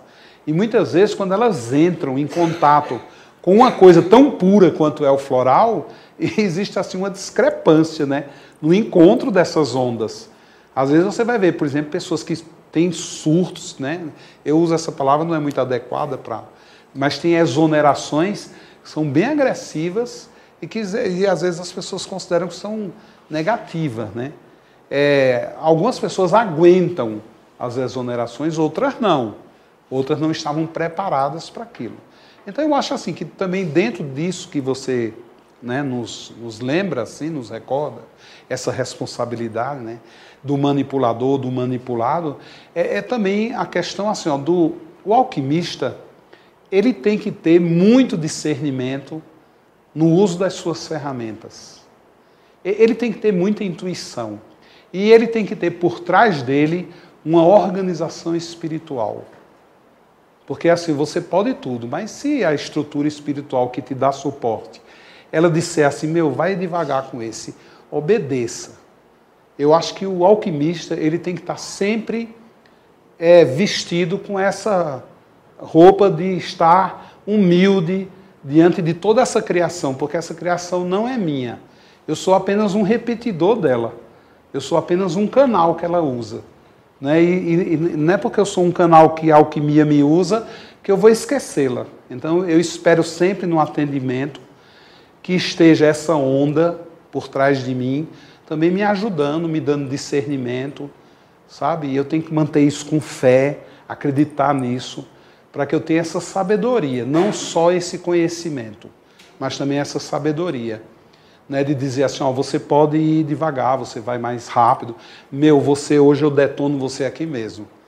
Então eu trato bem as pessoas assim, algumas eu detono mesmo, outras não. Outras eu sou muito cauteloso, mas porque eu sinto que essa estrutura que me dá apoio está dizendo, com esse aí vai devagar. Né? Porque às vezes esses núcleos têm muitas fezes e o corpo mesmo ele não aguenta eliminar aquilo tudo de uma vez. É que nem um campo de vibração muito denso com muito sutil. Então. Porque se você der expansão para uma pessoa, dependendo da sujeira, é jogar no ventilador, né? Olha, quando eu criei o primeiro, eu vou citar um exemplo disso. Quando eu criei os florais alquímicos, solares e lunares, foi uma experiência muito espiritual e muito mística que eu fiz, porque foi uma primeira vez que eu entrei em contato com aquele daime. Eu fui lá tomar o daime e eu fui com muito medo até. E aí eu fui devagar, porque eu falei para o cara, eu sou um cara sensível. Eu, fui muito maconheiro já na vida, mas hoje eu tenho medo, eu tenho medo, de tudo que droga, hoje eu tenho muito receio, até porque eu estou sempre muito aberto, um canal bem disponível, estou para ele, para a turma lá. E eu fui, eu quando tomei, que eu tomei uma vez só, eu viajei, desci uns buracos, e naquele buraco existiam uns caravelos, uns escaravelhos que vinham me oferecer uns livros grandes. Eu abri aquele livro e li um tratado de alquimia sobre o homem e a mulher, sobre o DNA, que é um tratado muito antigo, e no fim estava assinado, inclusive, por Nicolas Flamel, que viveu no ano 1300. Foi no dia que eu conheci ele, eu não conheci o Nicolas, eu conheci nesse dia do daime. E aí eu fiquei muito empolgado quando disse, a gente pode matar o pai e a mãe dentro do DNA. Pronto, aí aquela mulher que cantava para mim, boi, boi... Olha, para vocês terem uma ideia, há 4 anos atrás, eu não dormia no escuro. Eu não conseguia dormir no escuro. Olha, se eu tivesse... Eu fui morar numa casa, quando eu me separei, que o banheiro era embaixo. Era um desespero para mim. Me levantar de noite para fazer xixi. Então eu ficava fazendo xixi dentro de garrafa de água. Porque eu tinha medo de descer à noite e encarar aquela escada com aquela escuridão lá embaixo. Há 8 anos atrás eu vivi esse medo, esse desespero. E mesmo já tomando bastante floral. Então eu me empolguei, eu quero matar a mãe de todo mundo, a minha vai ser a primeira. E aí quando eu fiz esse trabalho comigo e com minha mãe, foi uma revolução na minha vida. Eu virei outra pessoa. Eu me transformei assim, muito, muito, muito e rapidamente. Então eu me empolguei. Então já chegou lá uma japonesinha, uma senhorinha, ela andava assim. Aí ela foi falar, a primeira pessoa que ela falou foi a mãe, que tinha 95 anos, e que ela não aguentava mais a mãe, porque quando ela chegava em casa, ela só podia falar japonês. Aí às vezes ela esquecia, falava português, aí a mãe batia na cara dela, esbofeteava ela. Todo dia, 5 horas da tarde, tinha uma reza para os antepassados. E ela não aguentava mais fazer a reza dos antepassados, eu não aguento mais fazer isso. E a mãe judiava, porque a mãe queria que, quando ajoelhasse, ela ajoelhasse o joelho, ela era toda ferida, o joelho era grosso, ela tinha vergonha daquilo. Era um problema a mulher. Eu falei,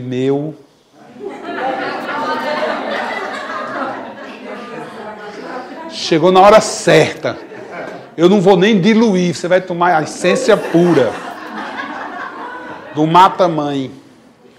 Aí ela começou a tomar, foi ficando muito grossa, estúpida, mal educada com a mãe. Aí um dia a mãe foi bater na cara dela, e aí ela segurou a mão da mãe. Falou, nunca mais você vai bater em mim. E quando falou nunca mais, a mãe foi com a outra mão, porque ela estava falando português, né? Aí quando ela foi com a outra mão para bater nela, ela segurou as duas mãos da mãe. Aí eu vou repetir, você nunca mais vai bater em mim, empurrou a mãe. Aí a mãe caiu e quebrou a bacia. Aí com 84 anos, não vai consertar fácil a bacia, né? Então a mãe ficou 1 ano numa cama de metal, assim, deitada, porque também não podia engessar. Ela ficou numa cama assim, sofreu muito e veio a falecer. Depois de 1 ano faleceu. E ela ficou assim, acabada, e eu fugindo dela, né? Porque eu me sentia responsável por aquilo. Aí eu vi que alquimia tem que ter uma responsabilidade.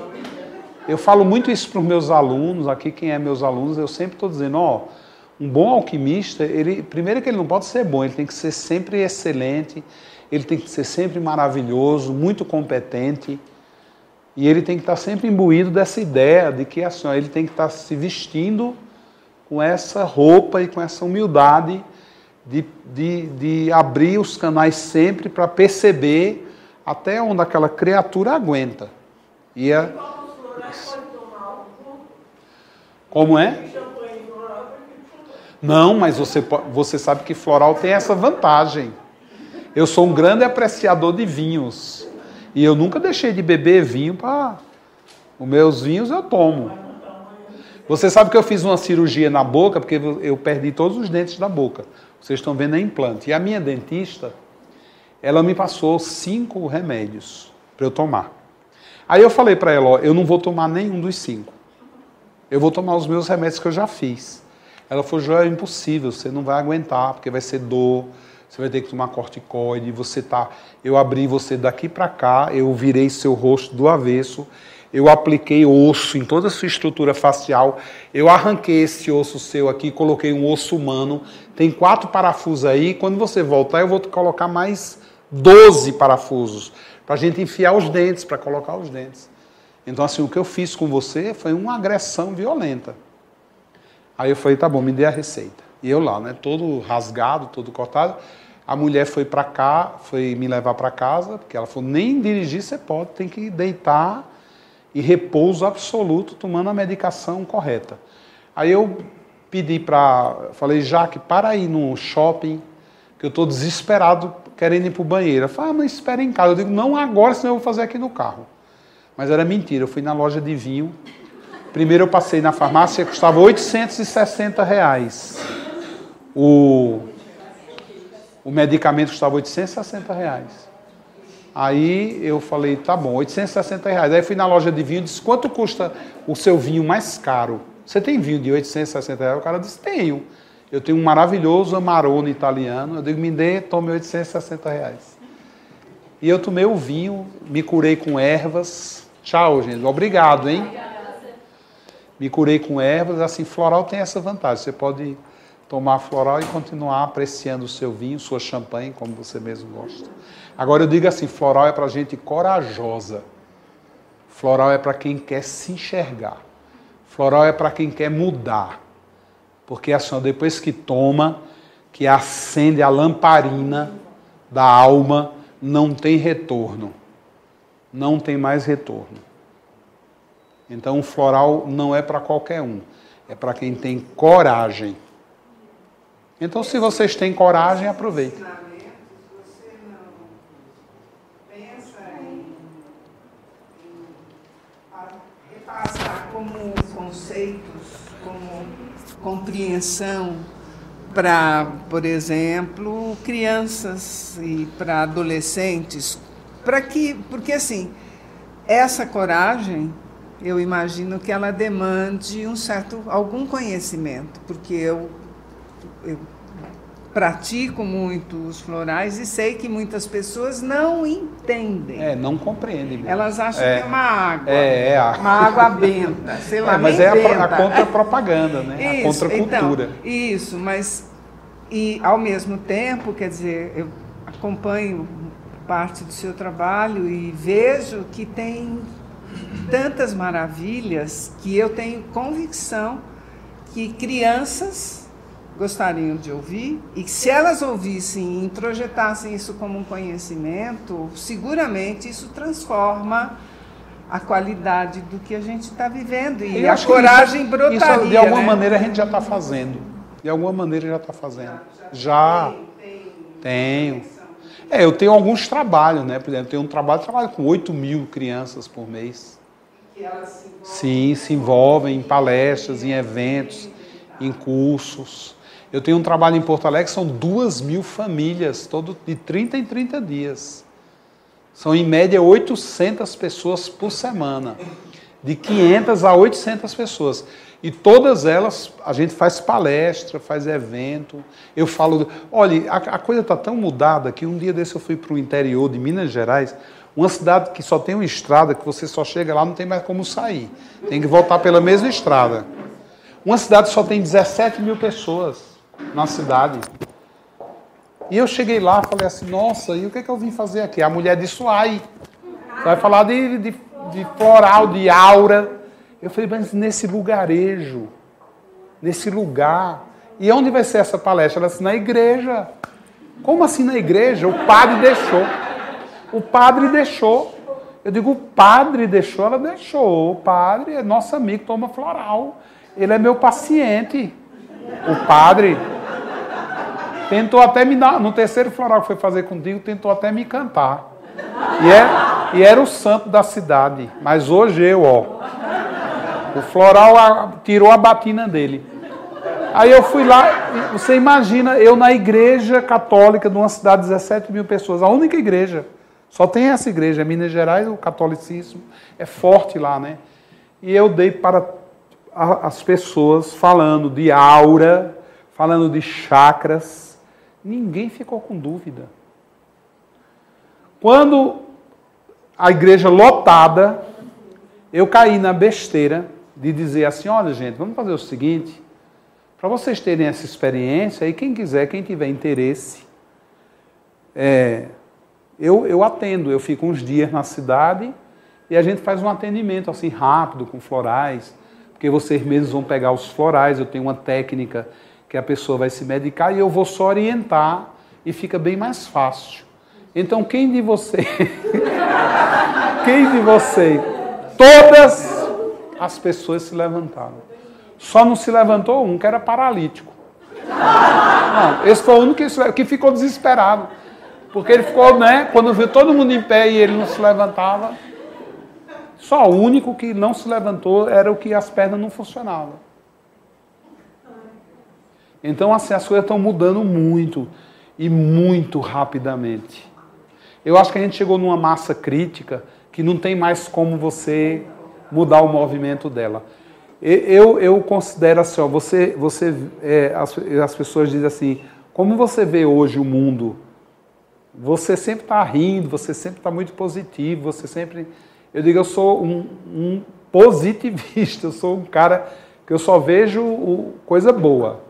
Vejo ruim, do ruim eu procuro me defender, aprimorar, contribuir para que aquilo melhore, mas eu não vejo um horizonte como meus amigos. Ai, nossa, tu inventaste de ter filho com 52 anos de idade, eu fui pai, hoje ela tem 6 anos de idade, minha filha, uma com 5, uma com 22, e às vezes a mulher fica lá em crise, ai meu Deus, nossas filhas amadas vão herdar um mundo, eu digo, um mundo muito melhor. Elas vão herdar um mundo muito melhor do que o mundo que a gente foi criado. Com certeza, minhas filhas são criadas dentro de um lar com uma mãe e um pai, fazendo um papel de mãe e pai, e eu não canto para elas. É tanto que minhas filhas, a gente não pode deixar nada aceso. Eu ainda fico com a neura, dizendo, você não quer que eu deixe o banheiro? Não, pai, eu só gosto de dormir no escuro. Minhas filhas não têm medo de nada, eu preciso controlar um pouco, elas não terem medo, porque é até perigoso, né? Elas não terem medo de nada.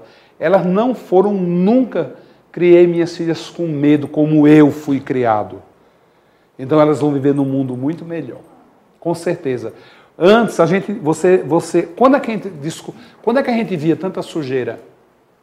Quando a gente, olha a imundície que está o planeta, ninguém via essa imundície, ninguém via a sujeira. Hoje você vê a sujeira, por quê? Porque a luz ilumina ela. Então hoje que a luz chegou no mesmo padrão da sujeira. Então hoje a gente vive um avanço dessa luz. Porque nem os sujos hoje aguentam viver mais naquilo, chafurdando na lama. Nem eles aguentam mais viver aquilo. Nem eles. E esse povo todo aí, ó, que está se descobrindo, os filhos vão cobrar, os netos vão cobrar. Não é como antes, que o neto, o filho, fazia parte da quadrilha. Porque hoje a sociedade cobra. Você vê, hoje os filhos são chamados de ladrões, de corruptos, não conseguem ir para um restaurante, não conseguem ir para um parque, nem na escola, mas eles vão.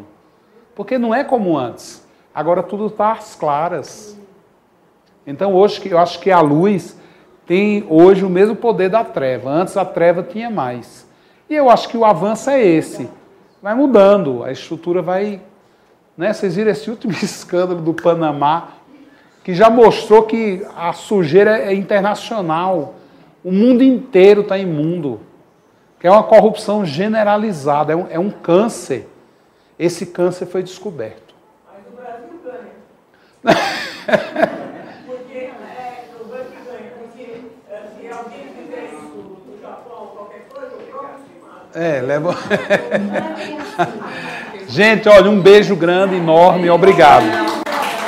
Obrigado.